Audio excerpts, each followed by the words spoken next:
Welcome to aqua Harini channel. இன்றைக்கி நம்ம கோத்தகிரி அப்படின்ற ஒரு ஹில் ஸ்டேஷனை பற்றி பார்ப்போம்.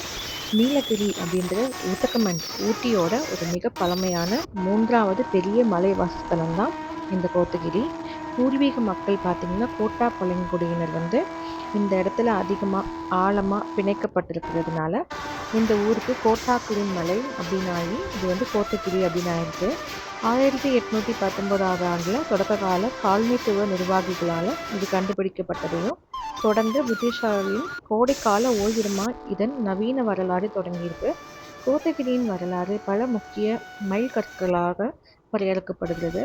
பிரிட்டிஷ் காலத்திற்கு முந்தைய காலம் இப்பகுதியின் எழுதப்பட்ட வரலாறு முழுவதுமாக பிரிட்டிஷாரின் வருகையிலிருந்து தொடங்குகிறது.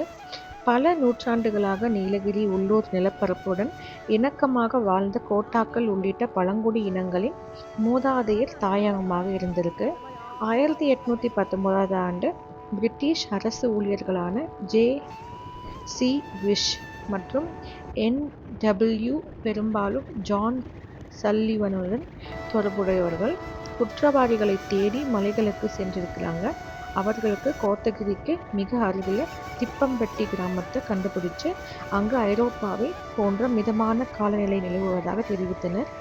ஃபர்ஸ்ட்டு பிரிட்டிஷ் குடியேற்றம் வந்திருக்கு. கோயம்புத்தூரின் முதல் ஆட்சியாளரான ஜான் சல்லிவன் ஊட்டியை உதகமண்டலம் மேம்படுவதில் கவனம் செலுத்துவதற்கு முன்பு கோத்தகிரியில் உள்ள திப்பம்பட்டியில் முதல் ஐரோப்பிய தளத்தை நிறுவியிருக்கிறாரு. சல்லிவனின் சமகாலத்தினரான கோபர்ட் குலத்தினர் இப்பகுதியின் நிலப்பரப்பை வடிவமைப்பதில் பெரும் பங்கு வகித்தனர். எம்.டி. காஃப்கர் 1843 முதல் காபி தோட்டத்தையும் முதல் தேயிலை தோட்டங்களையும் அறிமுகப்படுத்தி 30,000 ஏக்கர்களுக்கு அதிகமான தேயிலை தோட்டங்களை கொண்ட கோத்தகிரியை ஒரு முக்கிய விவசாய மற்றும் பொருளாதார மையமாக மாற்றியிருக்காங்க. அறிவுசார் மற்றும் கலாச்சார மையம் 1900களில் கோத்தகிரி எழுத்தாளர்களுக்கு சமய பரப்புரையாளர்களுக்கும் ஓர் ஓய்விடமாக திகழ்ந்திருக்கு. உள்ளூர் மற்றும் அறிஞர்களை ஈர்த்தது. மேலும் இங்கு தான் வணக்கத்திற்குரிய ஆர்.டி.எச். கிரிஃபித் 1880 முதல் 1899 வரை இந்த வேதங்களை ஆங்கிலத்தில் மொழிபெயர்த்திருக்கிறாரு. சுதந்திர இயக்கம் மார்ஜோரி சைக்கிஸ் போன்ற காந்தியவாதிகளுக்கு அடைக்கலம் கொடுத்ததும் சுதேசி நடவடிக்கைகளுக்கான தளமாகவும் விளங்கிய இந்நகரம் இந்தியாவின் சுதந்திரத்தில் ஒரு முக்கிய பங்காற்றியது.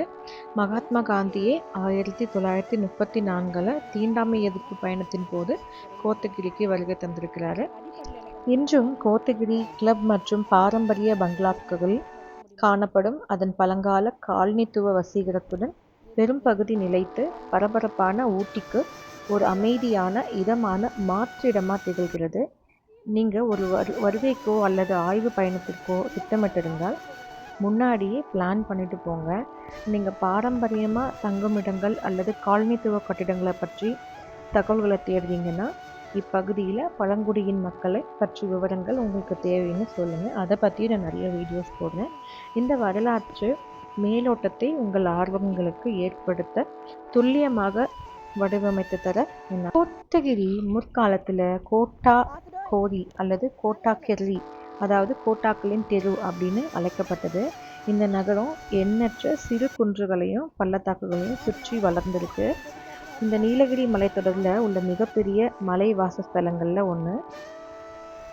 கோத்தகிரியை ஒரு நாளை சுற்றி பார்த்துட முடியுமா அப்படின்னா முடியாதுங்க. 3 நாட்கள் தேவைப்படும். கோத்தகிரியில் சுற்றி பார்க்க நிறைய இடங்கள் இருக்குது. 3 நாள் பயணத்திற்கு அமைதியான எல்க் நீர்வீழ்ச்சிகளுக்கு செல்வதையும் சேர்த்து கொள்ளலாம். மேலும் அந்த நிலப்பரப்பில் ஆங்காங்கே அமைந்துள்ள எழில்மிகு தேயிலை தோட்டங்களை சுற்றி பார்ப்பதிலையும் சிறிது நேரம் செலவிடலாம். இது ஒரு முழுமையான மற்றும் மறக்க முடியாத கோத்தகிரி சாகச பயணத்தை உறுதி செய்யும். நிறைய வேல்யூஸ் இருக்கும். இந்த மாதிரி கோடநாடு வியூ பாயிண்ட் அப்படின்ற ஒரு இடமும் ஆஃப்டர் ஜெயலலிதாவோட அந்த கோடநாடு எஸ்டேட்க்கு அப்புறம் இது ரொம்ப ஃபேமஸ் ஆகிடுச்சு. அந்த எஸ்டேட் வழியாக தான் போவோம். ஆல்மோஸ்ட் ஒரு 5 கேட் பார்க்கலாம். மொத்தம் 12 கேட் இருக்கும். 5 கேட் பார்க்கலாம். அந்த எஸ்டேட்டில் ஒர்க் பண்ணுற ஒர்க்கர்ஸோட வீடுகளையும் நம்ம தாண்டி தான் இந்த இடத்துக்கு போவோம். இதுக்கு என்ட்ரி ஃபீஸ் பார்த்திங்கன்னா ஒரு ஆளுக்கு 50 ரூபா, கார் பார்க்கிங்க்கு 100 ரூபா சார்ஜ் பண்ணுறாங்க. அண்ட் நீங்கள் எவ்வளோ நேரம் வேணால் இங்கே இருக்கலாம். இங்கே ஒரு சின்ன கேஃபே இருக்குது. டீ காஃபி குடிக்கலாம். மேலே தோடாஸ், அந்த பழங்குடியின் மக்கள் செய்கிற அந்த கைவினை பொருட்கள் வந்து நிறைய விற்பாங்க. முக்கியமாக அந்த ஒயிட் கலரில் பிரிண்டட் பர்ஸ், நான் அதையும் இதில் காமிக்கிறேன், பார்க்கலாம். தமிழ்நாட்டோட நீலகிரி மாவட்டத்தில் ஊட்டியிலிருந்து 33 கிலோமீட்டர் தொலைவிலும் குன்னூர்லேருந்து 20 கிலோமீட்டர் தொலைவிலும் அமைந்திருக்கு. இது கடல் மட்டத்திலிருந்து சுமார் 1850 மீட்டர், அதாவது 60,070 அடி உயரத்தில் அமைஞ்சிருக்கு. இது ஊட்டி மற்றும் குன்னூருக்கு பிறகு நீலகிரியின் 3வது பெரிய மலைவாசஸ்தலம். சரிவான குன்றுகள், அடர்ந்த காடுகள் மற்றும் பரந்த தேயிலை தோட்டங்கள் இதன் நிலப்பரப்பை உருவாக்கி இயற்கையை நீண்ட தூரத்திற்கு பரப்புது. கோத்தகிரி மற்றும் அதன் சுற்றுப்புறங்களில் உள்ள இயற்கை மிகவும் தீண்டப்படாமல் இருக்கிறதுனால அது ஒரு ரகசிய இடமாகவே இருக்குது. இங்கே மோயர் ஆறு பள்ளத்தாக்குகளில் வழியே ஓடி கோத்தகிரியில் அருவி போல ஒரு அழகிய நீர்வீழ்ச்சிகளை உருவாக்கும். கோடநாடு காட்சி முனை மற்றும் எல்க் அருவி காட்சி முனை போன்ற பல்வேறு காட்சி முனைகள் இந்த நகரம் சூழப்பட்டிருக்கும். இவை நீலகிரி மலைகளின் கண்ணை கவரும் காட்சிகளையும் தொலைவில் உள்ள தமிழ்நாட்டின் சமவெளியையும் வழங்கும். கோத்தகிரி ஒப்பீட்டளவில் அதிக உயரத்தில் அமைஞ்சிருக்கிறதுனால ஆண்டு முழுவதும் இதமான குளிர்கால நிலை நிலவிட்டே இருக்கும். அதே மாதிரி சிறுபொஞ்சி மாதிரி அப்பப்போ சாரல் மழை அடிச்சுட்டே இருக்கும். மேலும் வெப்பமான சமவெளிகளிலிருந்து தஞ்சம் புகும் சுற்றுலா பயணிகளையும் இந்த நகரம் வரவேற்கும். நீலகிரியின் நிலப்பரப்புகளை ஆராயும் பயணிகள் தங்களின் பயண திட்டத்தை நீங்கள் சொன்னீங்கன்னா அதுக்கேற்ற மாதிரி நான் ஐட்னரியும் உங்களுக்கு போட்டு தரேன். எனக்கு கமெண்ட் செக்ஷனில் சொன்னீங்கன்னா கோத்தகிரி மலையேற பயண தொகுப்பை அடிக்கடி நம்ம வந்து சேர்த்துக்கலாம். நீலகிரியின் வரலாற்றில் இது ஒரு முக்கிய இடத்தை பிடிச்சிருக்கு. கோத்தகிரி என்ற பெயருக்கு நான் ஆல்ரெடி சொல்லியிருக்கேன், கோட்டாக்களின் மலை, கோட்டாக்களின் தேர்வுன்னு சொல்லிட்டு. ஒரு தனித்துவமான பழங்குடி சமூகமாக கோட்டாக்கள் பல நூற்றாண்டுகளாக நீலகிரியில் வசித்து வந்திருக்காங்க. மேலும் அவங்க தங்களுக்கென தனித்துவமான கலாச்சாரம், பாரம்பரியங்களை, கைவினைப் பொருட்களை கொண்டுள்ளாங்க. ஆங்கிலேயர் காலனித்துவ காலத்தில் ஆங்கிலேய அதிகாரிகள் முதல்ல பார்வையிட்ட மலைவாசஸ்தலங்களில் கோத்தகிரியும் ஒன்று. இதன் இதமான காலநிலை மற்றும் ரம்மியமான சூழல் காரணமாக பிற்காலத்தில் இது ஆங்கிலேயர்களின் விருப்பமான இடமாகவே மாறிச்சு. மேலும் அவங்களோட அங்கே தேயிலை தோட்டங்கள், காலனித்துவ பங்களாக்கள் மற்றும் தேவாலயங்கள் நிறுவ தொடங்கினாங்க. அவை அனைத்தும் இன்றும் செழித்து வளர்ந்து வருகின்றது. மேலும் கோத்தகிரி ஒரு பழங்கால நகரமாக திகழ்ந்தாலும் மலைவாசஸ்தலம் விரும்புகிற எல்லாருக்குமே இங்கே வர்றதுக்கு ஒரு வழிகாட்டி அப்படின்னு நான் வந்து இதில் அப்டேட் பண்ணுறேன். கொடநாடு காட்சி முனை, இப்போ நம்ம நின்றுட்டுருக்கிறது கொடநாடு காட்சி முனை. கோத்தகிரியில் மிக அழகான இடம் இது. சந்தேகத்திற்கு இடமே இல்லாமல் கோடநாடு காட்சி முனை அப்படின்னு சொல்லுவாங்க. இந்த காட்சி முனை சுமார் 2000 மீட்டர் உயரத்தில் அமைஞ்சிருக்கு. இங்கிருந்து நீலகிரி மலைத்தொடர், மேடு பள்ளமான தேயிலை தோட்டங்கள் மற்றும் பள்ளத்தாக்குகளை ஓடும் மோயர் நதி ஆகியவற்றை பார்க்கலாம். இது அடர்ந்த பசுமையான தாவரங்களால் சூழப்பட்டு தூய்மையான மலைக்காற்று அனுபவிப்பதில் புகைப்பட கலைஞர்களுக்கும் இயற்கை ஆர்வலர்களுக்கும் இது ஒரு அற்புதமான இடமா அமைது. வானம் ஆரஞ்சு மற்றும் இளஞ்சிவப்பு நிறமாக மாறிய சூரிய உதயம் மற்றும் அஸ்தமனத்தின் போது கொடநாடு காட்சி முனைக்கு செல்வது மிகவும் சிறப்பான அனுபவம். இந்த காட்சி முனையிலிருந்து தொலைவில் உள்ள கர்நாடகா சமவெளிகளையும் நீலகிரியின் பனிமூட்டமான நீல மலைகளையும் காண முடியும். அதன் இழிந்து காட்சியை தவிர இந்த காட்சி முனையே பசுமையான தாவரங்கள் மற்றும் விலங்குகள் நிறைந்த ஒரு பகுதியாக விளங்குது. இதுக்கு அடுத்து பார்த்திங்கன்னா ரங்கசுவாமி சிகரம் மற்றும் தூண். ரங்கசுவாமி சிகரமும் தூணும் ஒரு முக்கியமான இயற்கை அம்சமாக புனித யாத்திரைய தலமும் ஆகும். இந்த சிகரம் கடல் மட்டத்திலிருந்து 1785 மீட்டர் உயரத்தில் அமைஞ்சிருக்கு. மக்களுக்கு ஒரு புனித தலமாகவும் விளங்குது. யாத்ரீகளுக்கும் மலையேறுபவர்களுக்கும் ஆசை பெறுவதற்காக உச்சியிலிருந்து தொடரும் தெரியும் காட்சியின் அழகை காண்பதற்காகவே சிகரத்தின் உச்சிக்கு ஏறுறாங்க. உச்சியில் தனித்து நிற்கும் ஒரு பிரம்மாண்டமான பாறை தூணான ரங்கசுவாமி தூண் ஒரு கண்கொள்ளா காட்சியாக இருக்கும். அந்த தூண் பள்ளத்தாக்கின் அடிவாரத்திலிருந்து ஏறக்குரிய செங்குத்தாக உயர்ந்து நிற்கிறது. மேலும் இது சாகச ஆர்வலர்களுக்கு, பொதுவாக மலையேறுபவர்களுக்கு, ஹைக்கிங் பண்ணுறவங்களுக்கு இங்கே விடுக்கப்படாத ஒரு அழைப்பாக இருக்குது. கோத்தகிரியில் நீர்வீழ்ச்சியை பற்றி பார்க்கலாம். நீலகிரியில் மிக ஆழமான அழகான நீர்வீழ்ச்சி, இயற்கை ஆர்வலர்களின் விருப்பமான இடமும் கோத்தகிரி நீர்வீழ்ச்சி தான். இந்த நீர்வீழ்ச்சி சுமார் 250 அடி உயரத்திலிருந்து கீழே கொட்டும் காட்சி கண்களுக்கு விருந்தளிக்கிறது. குறிப்பாக மழை காலத்தில் மழை முழு வீச்சில் பாயும்போது இது மிகவும் அழகாக காட்சியளிக்கும். நீலகிரியில் காஃபி தோட்டங்களை தொடங்கிய பெருமைக்குரியவரான MD காப்பர்லினின் மனைவி கேத்ரின் பெயரால் இந்த நீர்வீழ்ச்சிக்கு பெயர் பெற்றது. நான் அதை பற்றி நெக்ஸ்ட் vlogல போடுறேன். அது இன்னும் பிரம்மாண்டமாக இருக்கும். கோத்தகிரிக்கு அருகிலே அமைஞ்சிருக்கு மிகவும் விருப்பப்படும் காட்சி முனையான டால்ஃபின் நோஸிலிருந்து இந்த நீர்வீழ்ச்சியை காண்பது சிறந்ததாகும். இருப்பினும் தனிமையையும் அந்தரங்கத்தையும் விரும்புவோருக்கு தேயிலை தோட்டங்கள் மற்றும் அடர்ந்த காடுகள் வழியாக நீர்வீழ்ச்சியின் அடிவாரத்திற்கு செல்லும் மிதமான சவாலான மலையேற்ற பாதை ஒன்று இருக்கு. இந்த பயணம் மிகவும் சோர்வளிக்கக்கூடியதாக இருந்தாலும் நினைவில் கொள்ளத்தக்க ஒன்றாக இருக்கும். ஏன்னா பறவைகள் பாடும் மற்றும் புதிதாக மலர்ந்த தேயிலையின் நறுமணம் இதெல்லாம் உங்களை வீசும் பகுதியில் அந்த வீசிட்டே இருக்கும். சுற்றுலா பயணிகள் மலையேற வேண்டியிருக்கும். ரொம்ப அம்சமாக இருக்கும். இதுக்கு அடுத்து பார்க்க வேண்டியது ஜான் சல்லிவனோட நினைவகம். வரலாற்று ஆர்வலர்கள் கோத்தகிரியில் உள்ள மிக முக்கியமான நினைவிடங்களில் ஒன்றாக ஜான் சல்லிவன் நினைவிடத்தை கண்டறிஞ்சிருக்காங்க. மரபுப்படி பிரிட்டிஷ் அரசாங்க அதிகாரியான ஜான் சல்லிவன் தான் நீலகிரியை கடந்து முதல்ல ஊட்டிய ஒரு மலைவாசஸ்தலமாக மாற்றியவர் என்று நம்பப்படுது.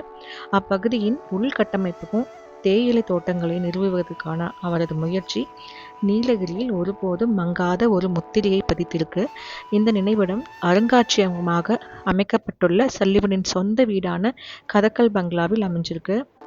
அப்புறம் லங்குட் சோலா அப்படின்றது அணுக முடியாத ஒரு பசுமை மர காடு மற்றும் கோத்தகிரியின் முக்கிய பன்முகத்தன்மை மையங்களில் ஒன்றாகவும் இது இப்பகுதியில் எஞ்சியிருக்கும் வெப்பமண்டல மலைக்காடுகளின் ஒரு பகுதியாகவும் மேலும் பல உள்ளூர் மற்றும் அச்சுறுத்தலுக்கு உள்ளான விலங்கு மற்றும் தாவர இனங்களின் தாயகமாகவும் விளங்குது. சுற்றுலா பயணிகளின் உள்ள கூட்ட நெரிசலிலிருந்து ஒரு அமைதியான மாற்றத்தை வழங்கும் இக்காடு மலையேற்றம் மற்றும் இயற்கை நடைப்பயணங்களுக்கு ஏற்ற இடமா இருக்கு.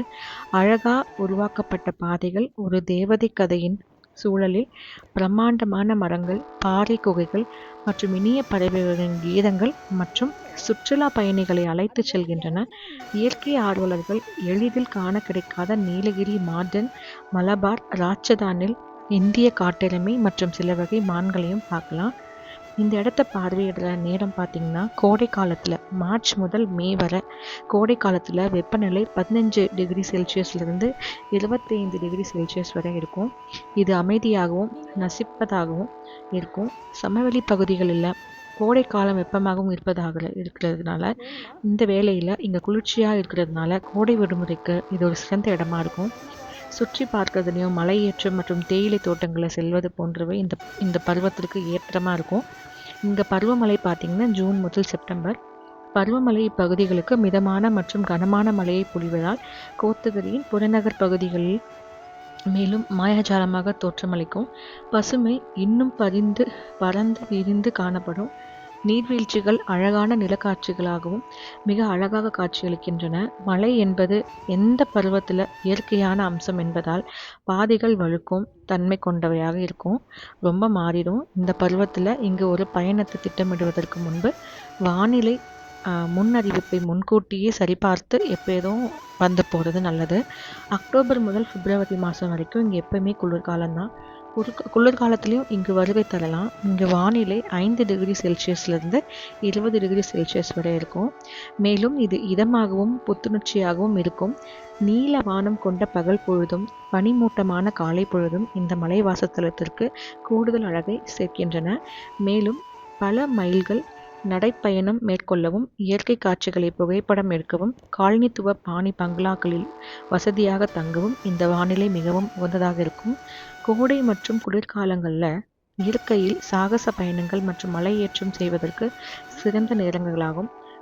கொடநாடு காட்சி முனை மலையேற்றம் மற்றும் கேத்தரின் நீர்வீழ்ச்சி மலையேற்றம் ஆகியவை சுற்றுலா பயணிகளிடையே மிகவும் பிரபலமான மலையேற்றங்களில் ஒன்று. இந்த எப்படி சென்றடைகிறதுன்னு பார்த்தீங்கன்னா விமான நிலையம் வழியாகவும் மிக அருகில் விமான நிலையம் பார்த்திங்கன்னா கோயம்புத்தூர் சர்வதேச விமான நிலையம். இது சுமார் 70 கிலோமீட்டர் தொலைவில் அமைஞ்சிருக்கு. அங்கிருந்து நீங்கள் கோத்தகிரிக்கு ஒரு வாடகை கார், டாக்ஸி இல்லை பேருந்தை அமர்த்தி கொள்ளலாம். ரயில் மூலம் வரவங்களுக்கு பார்த்திங்கன்னா அருகில் ரயில் நிலையம் மேட்டுப்பாளையம் MTP ஆகும். இது சுமார் 33 கிலோமீட்டர் தொலைவில் அமைஞ்சிருக்கு. கோத்தகிரியை அடைய நீங்கள் ஒரு வாடகை காரோ இல்லை டாக்ஸியோ இல்லை உள்ளூர் பேருந்து பயணிக்கலாம். மாற்றாக நீங்கள் மேட்டுப்பாளையத்திலிருந்து குன்னூர் வரை நீலகிரி மலை ரயில் பாதையிலும் ஒரு ரம்மியமான பயணத்தை மேற்கொண்டு பின்னர் சாலை மார்க்கமாகவும் பயணிக்கலாம். இது சாலை மார்க்கமாக நன்கு இணைக்கப்பட்டிருக்கு. கோயம்புத்தூர்லேருந்து 70 கிலோமீட்டர் மேட்டுப்பாளையம் வழியாக டாக்ஸி அல்லது பேருந்தில் செல்லலாம். ஊட்டியிலிருந்து 30 கிலோமீட்டர் ஊட்டி சாலை வழியாக வாகனத்தில் செல்லும் வாடகை காரையும் அமர்த்திக்கொள்ளலாம். அப்புறம் பார்த்திங்கன்னா பெங்களூர்லேருந்து 340 கிலோமீட்டர் மைசூர் மற்றும் ஊட்டி வழியாகவும் வாகனத்தில் செல்லலாம். அல்லது ஊட்டிக்கு பேருந்தில் சென்று அங்கிருந்து ஒரு வாடகை காரில் பயணிக்கலாங்க. இந்த கோடநாடு காட்சி புள்ளிகளின் சிறப்பு என்னன்னு பார்த்தீங்கன்னா, காட்சி முனைக்கு செல்லும் சாலைகளில் தேயிலை தோட்டங்கள், அடர்ந்த காடுகளும் சூழ்ந்திருக்கும். நீங்கள் மேலே ஏற ஏற காற்று குளிர்ச்சி அடைய தொடங்குறதையும் மலைகளோட இணையற்ற அழகும் உங்களை வரவேற்கும். வானம் எப்பயுமே ஆரஞ்சு மற்றும் இளஞ்சிவப்பு வண்ணங்களால் தீட்டப்பட்டிருக்கும். கம்பீரமான சூரிய உதயம் அப்புறம் அஸ்தமனமும் இந்த காட்சிகளுக்கு இந்த இடம் புகழ்பெற்ற இடமா இருக்கிறதுனால தான் இது கோடைநாடு வியூ பாயிண்ட்டுன்னு சொல்கிறாங்க. தனியாக பயணம் செய்யும் பெண் பயணிகளுக்கு கோடைநாடு ஒப்பீட்டளவில் பாதுகாப்பானது தாங்க. இது ஒரு சிறிய கிராமமாக இருந்தாலும் அருகிலுள்ள யானைகள் சரணாலயத்தில் காரணமாக இங்கு நன்கு வளர்ந்த சுற்றுலாத்துறை இருக்குது. உள்ளூர் மக்கள் சுற்றுலா பயணிகளை அன்புடன் வரவேற்பதோடு அவங்களுக்கு உதவுறதையும் ஆர்வமாக இருக்கிறாங்க. இருப்பினும் இவ்விடம் தொலைவில் அமைந்துள்ளதால் இருக்கிறதுக்குள்ளே பயணத்தை முடிச்சுறது நல்லது. கோடநாட்டில் நீலகிரியில் கோத்தகிரிக்கு கிழக்கே 18 கிலோமீட்டர் தொலைவில் அமைஞ்சிருக்கிறது தான் கோடநாடு காட்சி முனை. ஒரு காலத்தில் 1950 ஒரு புகழ்பெற்ற யானை பயிற்சி முகாமாக விளங்கியிருக்கு. பின்னர் மறைந்த தமிழக முதலமைச்சர் ஜெயலலிதா இங்கு தனது கோடைக்கால தோட்டத்தை நிறுவிய போது இது அரசியல் முக்கியத்துவம் பெற்றது. அதன் பிறகு பரந்த பள்ளத்தாக்கு காட்சிகளுக்காக புகழ்பெற்ற ஒரு பிரபலமான பொது சுற்றுலா தலமாக இது உருவெடுத்தது. சுமார் 2000 மீட்டர் 6500 அடி உயரத்தில் அமைஞ்சிருக்கிற இந்த காட்சி முனை சுற்றியுள்ள நிலப்பரப்பின் பிரம்மாண்டமான 220 டிகிரி காட்சியை வழங்குகிறது. தெளிவான நாளில் பார்வையாளர்கள் பின்வருவதை காணலாம். வளைந்து செல்லும் மோயர் நதி, பவானிசாகர் நீர்த்தேக்கம் மற்றும் அணை, ரங்கசுவாமி சிகரம் மற்றும் தூண், கிழக்கு தொடர்ச்சி மலைகளுக்கும் மேற்கு தொடர்ச்சி மலைகளுக்கும் சந்திக்கும் உண்மையான எல்லை, அத்துடன் தமிழ்நாட்டிற்கும் கர்நாடகாவிற்கும் இடையிலான எல்லை. இங்கே 1950 60 வரைக்கும் உள்ளூர் பாகன்களால் நிர்வகிக்கப்பட்ட பிடிக்கப்பட்ட யானைகளுக்கான பல பயிற்சி மையங்களில் கோடநாடு பகுதி மிகப்பெரியதாக இருந்திருக்கு. 20ஆம் நூற்றாண்டின் பிற்பகுதியில் இப்பகுதி முன்னாள் தமிழக முதலமைச்சர் ஜெயலலிதாவின் தனிப்பட்ட ஓய்விடமாக புகழ்பெற்றது. பரந்து விரிந்த கோடநாடு எஸ்டேட் பீடபூமியில் உள்ள உள்ளூர் பாதுகாப்பு படையினரின் இருப்பையும் உள்கட்டமைப்பு வளர்ச்சியையும் வியக்கத்தகு முறையில் அதிகரித்தது.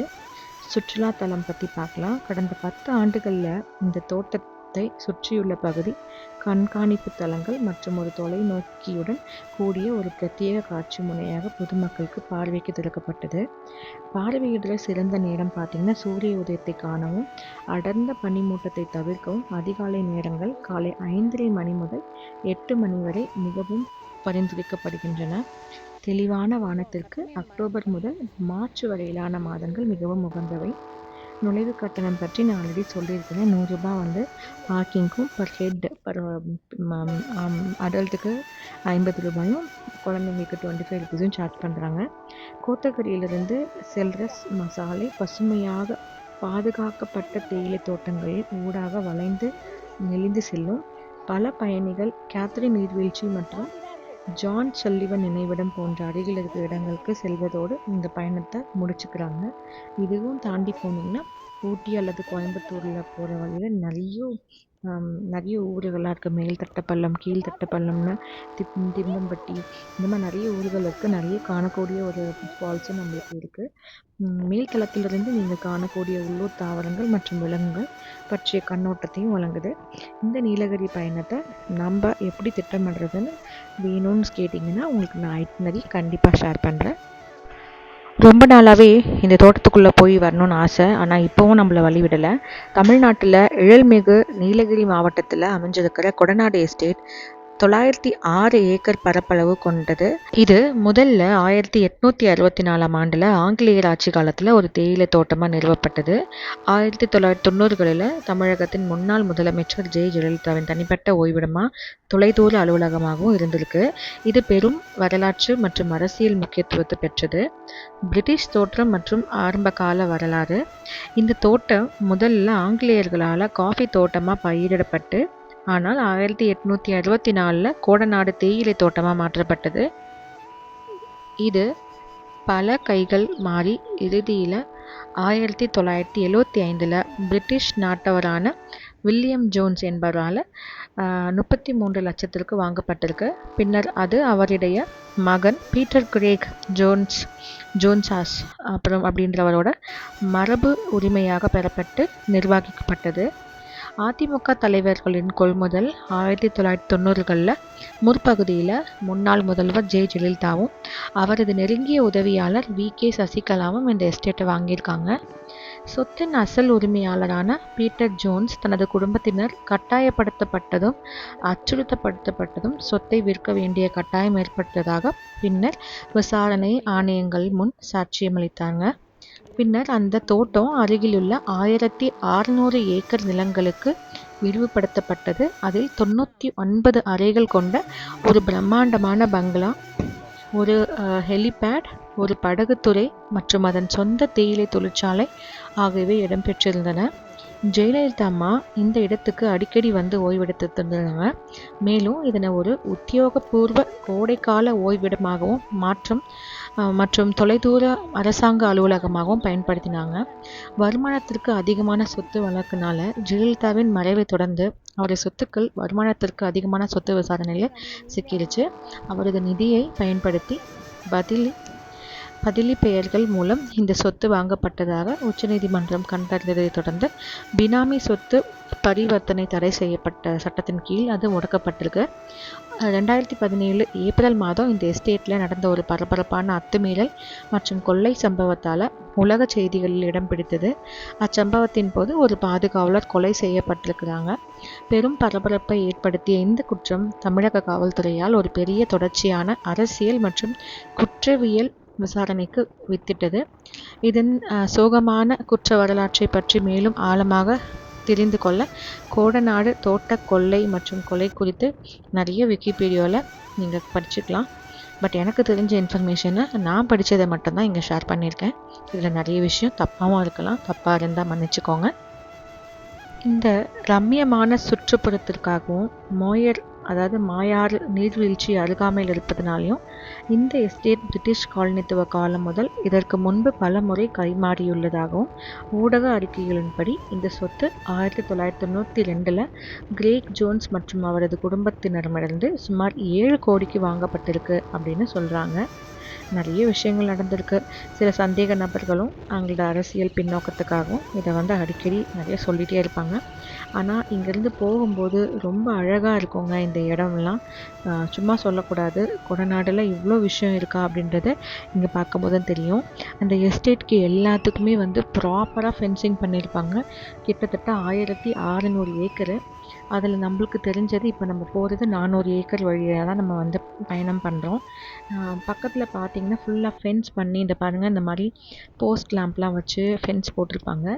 அதாவது இந்த தேயிலை தோட்டத்தில் எப்படி தேயிலை இருக்கும் அப்படின்றத கூட நம்மளால் பார்க்க முடியாது.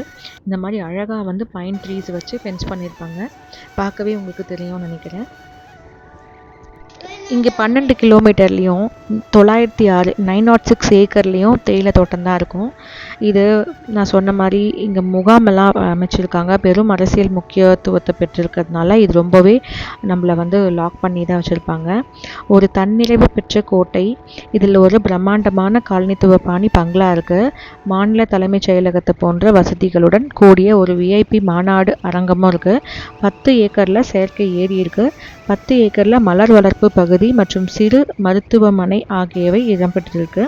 இங்கே நிறைய இருக்குதுங்க. உள்ளே பார்த்தீங்கன்னா பிரிட்டனை சேர்ந்த கிரேக் ஜோன்ஸ் குடும்பத்திற்கு சொந்தமாக இருந்தப்போ இந்த இடத்துல வந்து 7.6 கோடிக்கு கையகப்படுத்தியதாக தெரிவிக்கிறாங்க. விகே சசிகலா அவங்களோட சம்மந்தப்பட்ட வருமானத்திற்கும் இங்கே அதிகமாக இருக்குன்னு சொல்லுவாங்க. மறைந்த சில மாதங்களுக்கு பிறகு இங்கே வந்து அந்த சொன்ன மாதிரி காயப்படுத்தப்பட்டு மர்மமான விபத்துகள் ஆனதுனால இந்த இடத்துல வந்து ரொம்பவே ரெஸ்ட்ரிக்டடாக வந்து சிபிஐக்கு மாற்றம் பட்டதுனால கொஞ்சம் நம்மளை ரெஸ்ட்ரிக்ட் பண்ணுறாங்க.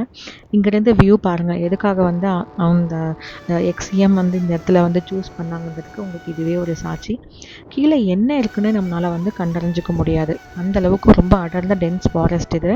உண்மையாக இந்த இடத்துல வந்து பெரிய பிஸ்னஸ் ஆக்டிவிட்டீஸ் இல்லைனாலும் இந்த இடத்துல வந்து நிறைய அசட்ஸ் இருக்குது. லேண்டு, மிஷினரி, பில்டிங்ஸ், அது இல்லாமல் வந்து ப்ராப்பர்ட்டிஸும் இருக்குது. கொடநாடு டீ எஸ்டேட் உள்ளேயே வந்து சிறுத்தாவூர் பங்களா அப்படின்றது ஒன்றும் உள்ளேயே இருக்குதுன்னு சொல்கிறாங்க. இந்த இடத்துல வந்து நிறைய விஷயங்கள் பார்க்கலாம். இளவரசி சுதாகரன், சசிகலா அவங்களோட இதிலேருந்து பர்ச்சேஸ் பண்ணதாகவும் சொல்லியிருப்பாங்க. அது எந்த அளவுக்கு நம்மளுக்கு ஒன்றா பொய்ன்னு தெரியாது. But still the case is on. So கொஞ்சம் ரெஸ்ட்ரிக்டடான பிளேஸாகவும் இது இருக்குது. மயில் தான் வந்து போகுதுன்னு நினைக்கிறேன். இடத்த வந்து ஜெயலலிதா அம்மா வந்து ரொம்ப கிரேட் கேரோடையும் இது ஒரு சொர்க்கமாகவே ட்ரீட் பண்ணியிருக்காங்க. இதுக்கு 24/7 வந்து ஃபோர்ட்ரஸ் கார்டு இருப்பாங்க. ஸ்டேட் போலீஸும் ப்ரைவேட் செக்யூரிட்டியும் இந்த இடத்துக்கு இருந்திருக்கு. இந்த இடத்துல வந்து போட் ட்ரிப்ஸ் எடுத்துப்பாங்களாம். இங்கேயே லேக் இருக்கிறதுனால லேக்கில் வந்து அப்பப்போ போட்டிங் போவாங்களாம். ரொம்ப நேரம் வந்து இந்த பங்களாவில் டைம் ஸ்பெண்ட் பண்ணுவாங்களாம். இது செக்ரட்டரியேட் மாதிரியே இந்த இடத்துல வந்து செப்பரேட் பாத் அங்கே பங்களாவிலேருந்து அதுக்கு ஆஃபீஸ்க்கு போகிறதுக்கும் தனியாக வச்சுருக்காங்க. இப்போ வந்து ஜெயலலிதா அம்மாவோட நீஸ் தீபா மாதவன் தான் இந்த இடத்துக்கு வந்து அடிக்கடி விசிட் பண்ணுறாங்க. இந்த எஸ்டேட்டை வந்து அவங்க தான் இப்போ ஆட்சி பண்ணுறாங்க. இந்த பங்களா வந்து அவங்களோட தான் ஒரு வாட்டி ஸ்டே பண்ணியிருக்காங்கன்னு கேள்விப்பட்டேன். இந்த பங்களா வந்து ரொம்ப என்டையராக டிஃப்ரெண்ட்டாக இருக்குமா.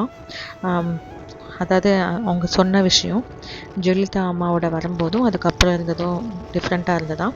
முன்னாடி இருந்த பிரிட்டிஷ் காலனித்துவத்தோட அமைப்பெல்லாம் வந்து ஜெயலலிதா அம்மா மாற்றிருக்காங்க வாஸ்து சாஸ்திரத்துப்படி. கொஞ்சம் ரீடெக்கரேட் பண்ணி மெனி டைம்ஸ் வந்து கிளைம் பண்ணியிருக்காங்க. இன்னமும் அன்கிளியர் தான் இது யார் ஓன் பண்ணுறாங்க அப்படின்னு. For now it is to be sad Deepa அம்மா கிட்டே இருக்குதுன்னு சொல்கிறாங்க. கரண்ட் ஓனர் வந்து இப்போதைக்கு அவங்க தான். இந்த மர்டர் கேஸ் ஆஃப் ஓம் பகதூர் அந்த செக்யூரிட்டி கார்டோட இந்த கொடநாடோட செக்யூரிட்டி கார்டு அங்கேருந்த திங்ஸ் எல்லாம் எடுத்துகிட்டு போனதுனால இது 11 பீப்புள் வந்து இந்த இடத்துல இன்னோவாலையும் என்டைவர்லையும் சாண்ட்ரோலையும் வந்து அட்டம் பண்ணியிருக்கிறதா சொல்லிட்டு இருக்கிறாங்க. ஸோ இந்த கேஸ் முடிஞ்சால் தான் நம்மளுக்கு என்னன்னு தெரியும். இந்த இடத்துல வந்து நிறைய டக்காட்டிஸாக இந்த இடத்துக்கு வந்து கன்ஃபர்ன் பண்ணி அவங்கள அட்டாக் பண்ணி அந்த ஆக்சிடெண்ட்டில் அவங்க வந்து ஸ்ட்ராங்குலேட்டட் டு டெத்துன்னு சொல்லியிருக்கிறாங்க. டவல் வச்சு யூஸ் பண்ணி அவங்கள வாய் அடைச்சிருக்காங்க. இந்த கேங் வந்து 2 மணி midnight 2 o'clock வந்து இந்த இடத்த விட்டு வெளியில் போனதாக போலீஸ் கிட்ட சொல்லியிருக்காங்க. இந்த வெஹிக்கல்ஸ் வந்து போலீஸ் பர்சனல் நியரில் செக் போஸ்ட்டில் போகும்போது அவங்க பார்த்துருக்கதாகவும் ஸ்டாப் பண்ண முடியாமல் அந்த இன்னோவா எஸ்கேப் பண்ணதாகவும் நிறைய பேர் கொஸ்டின் பண்ணி இந்த செக் போஸ்ட்டை பற்றி சொல்கிறாங்க. போலீஸ் வந்து இந்த இடத்துல வந்து கிறிஸ்டல் ரைனோசரஸ் ஃபிகரின் அப்படின்னு நினச்சிருக்காங்க. அது வந்து மனுஷங்களை தாக்குமோ அப்படின்ற பயமும் இந்த இடத்துல இருக்கிறதா சொல்லியிருக்காங்க. நீலகிரி எஸ்பி முரளி ரம்பா அவங்க வந்து இது வந்து அக்யூஸ்ட் பேஸ்ட் சஸ்பிஷியஸ்ன்னு சொல்லியிருக்காங்க.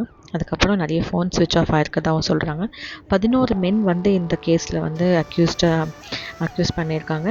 நிறைய பேர் இந்த இன்சிடெண்ட்டில் சஸ்பீஷியஸாக இன்வால்வ் ஆகிருக்காங்கன்னு சொல்லிகிட்ருக்காங்க. நிறைய நியூஸஸ் இருக்குது. இதெல்லாம் வந்து அப்லோட் இன் கூகுள் என்சைக்ளோபீடியா அப்புறம் எல்லாத்துலேயுமே இருக்குது. அதிலே பார்த்துக்கலாம். இப்போ யார் ஓன் பண்ணுறாங்கன்ற இன்ஃபர்மேஷன் எனக்கு தெரிஞ்சு it should be only Deepa Madhavan. அதுவும் எனக்கு தெரியல if it is Deepa Madhavan. இங்கே நிறைய ட்ரெஸ் பாசஸ் வந்து போகிறது வரதும் இருக்குது. ஆனால் நம்மளுக்கு டைரெக்டாக உள்ளே போக முடியாது. இந்த எஸ்டேட்குள்ளே எம்ப்ளாய் ஆகிருக்கவங்க நம்மளுக்கு தெரிஞ்சிச்சுன்னா இந்த எஸ்டேட்குள்ளே நம்ம வெளியிலேருந்து பார்க்கலாம். அப்போவும் உள்ளெல்லாம் போக முடியாது. அவங்க வீடுகளுக்கு போகலாம். எனக்கு தெரிஞ்ச இன்ஃபர்மேஷன் ஷேர் பண்ணியிருக்கேன். பார்க்குறதுக்கு நன்றி.